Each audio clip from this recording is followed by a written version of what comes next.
Isang magandang araw ulit sa inyo mga idol. For this video, ipapakita ko lang sa inyo kung paano pala ako assemble nitong clutch housing natin.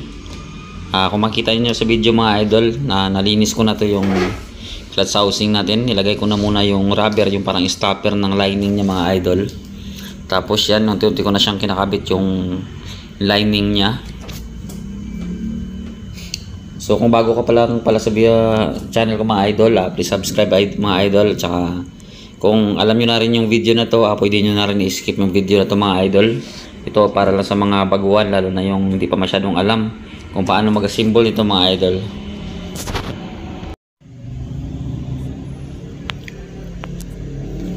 Tapos pag nakabit na natin to yung lining natin mga idol, mayroon siyang washer na maliit. Yan yung nilalagay natin ngayon. Tapos gagamitan na natin siya ng plies. Kasi ipitin natin yung washer at saka yung parang clip. Clip talaga to mga idol. Para bali-lock to sa lining po natin.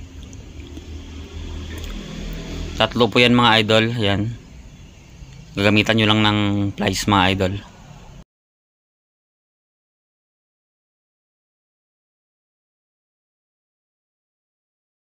Basta pa nagkabit kayo ng clip mga idol, sure nyo na nag-swak talaga siya dun sa pinagkabitan ninyo. Tapos yung isusunod naman natin mga idol, ito yung clutch spring natin. Yan, ilalagay na lang natin, tapos gagamitan na natin siya ng maliit na Phillips screw. Bali ganyan mga idol, yung kagaya sa video yung ginagawa natin. Parang uunatin lang natin yung spring para magsakto dun sa butas ng lining mga idol.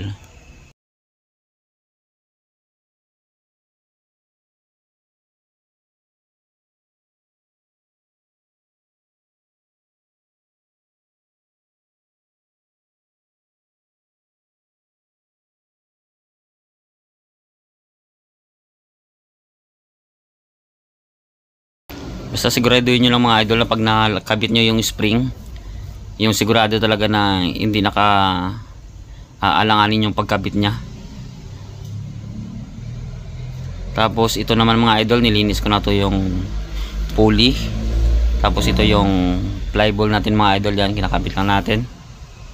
Kasi para nakaready din siya mamaya mga idol, para pag ikabit na natin sa motor natin, ayos na siya. Tapos ito naman yung backplate niya mga idol, yan. Mayroon niyang slider piece, tatlo din mga idol. Siguraduhin niyo na yung slider piece niya mga idol, hindi siya maluwag. O maluwag man siya pero kaunti lang, yung hindi talaga siya sobrang luwag kasi maingay yan mga idol pagka sobrang luwag na yan. Yan, tapos yan yung bushing natin. Hindi ko na ngayon mamaya pakita mga idol pagkabit ko dun sa motor ko.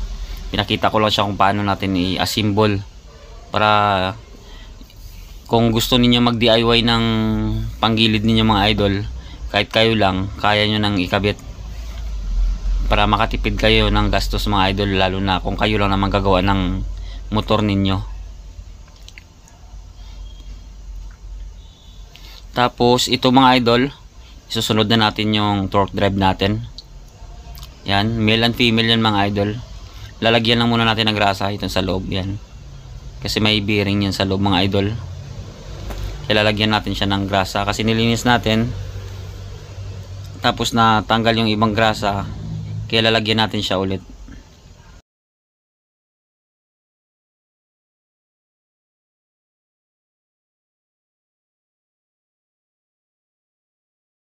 Tapos yan idol, nilalagyan din natin yan ng grasa sa labas. Yan, nakita nyo sa video. Kaya tamang grasa lang mga idol para dumulas lang siya. Kasi kakabit din natin yan.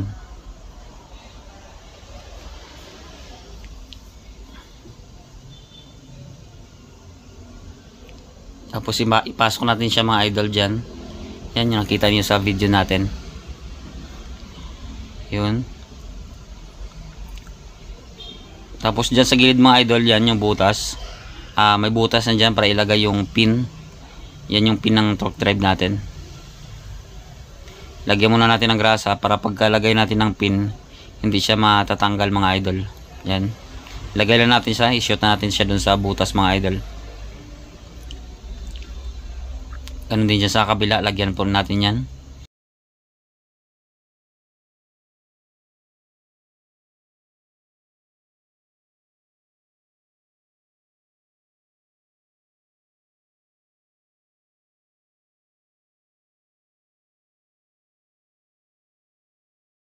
Kung alam nyo to mga idol, assemble mga idol, sigurado makakatipid kayo nito.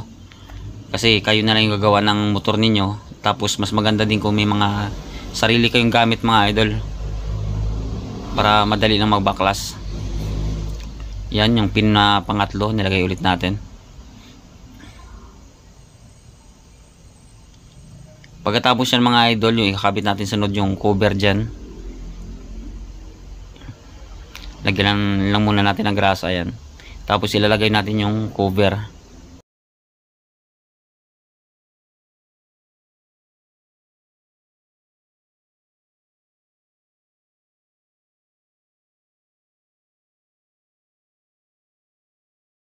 Yan ang mga idol, ito yung cover natin. Ilalagay natin yan dyan.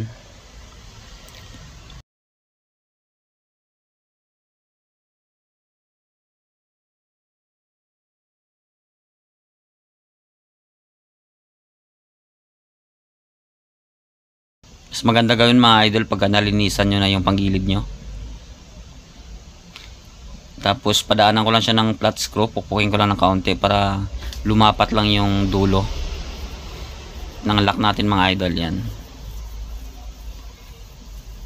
Tapos kasunod dyan mga idol, yung isusunod natin dyan mamaya yung center spring natin. Yan ilalagay natin sa gitna. Yan mga idol, sinusubukan ko dyan. Smooth yung ikot ng ano natin, torque drive yan. Tapos ito yung center spring. Yan.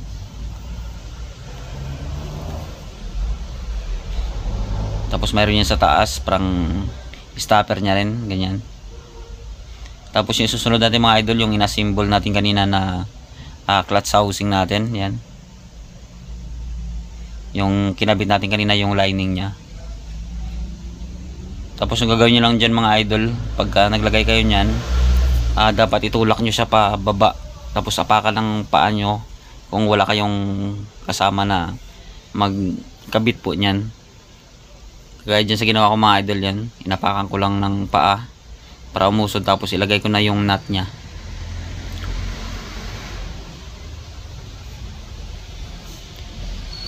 Pag na-shoot nyan mamaya mga idol, pag okay na yung ikot ng nut natin, hihigpitan ko na yun siya.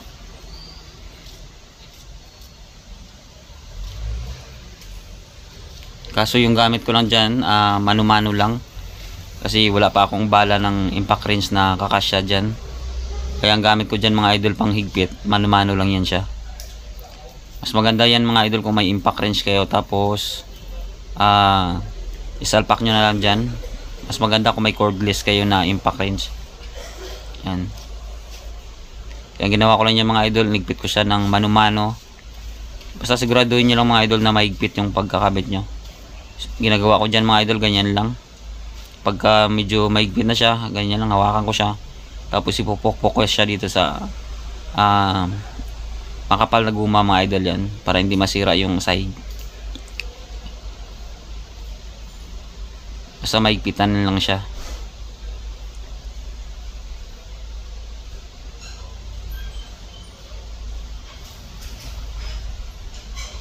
Yan mga idol, nakita nyo na kung paano tayo mag-assemble ng clutch housing natin. Tapos kinabitin natin siya dun sa torque drive natin. Ganyan na siya mga idol. Yan.